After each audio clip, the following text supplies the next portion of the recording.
So yun guys, so another compilation na naman ng ating tutorial.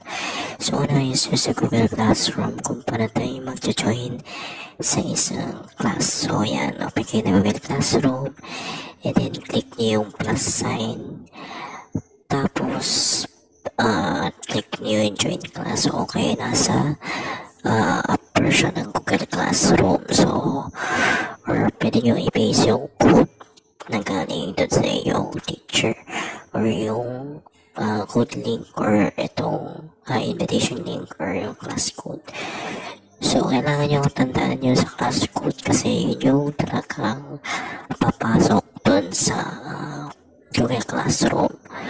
Tapos, ayan, so medyo matatagalan tayo dyan. And then,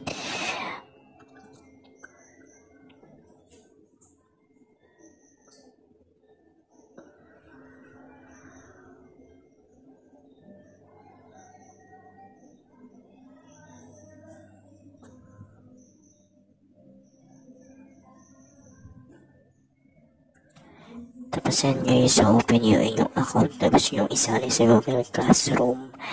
Tapos click nyo yung plus sign, tapos join class, then enter nyo yung code or yung invitation link. So yan, so paste nyo lang yun. Tapos detach nyo yung once na verify na yung code.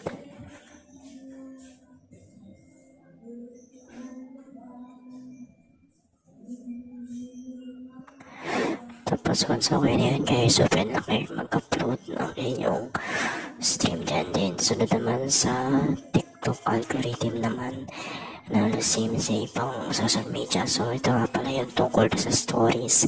So hindi nyo pa alam yung sa stories. So yan, pwede siyang mag-autoplay. So meron na sa TikTok.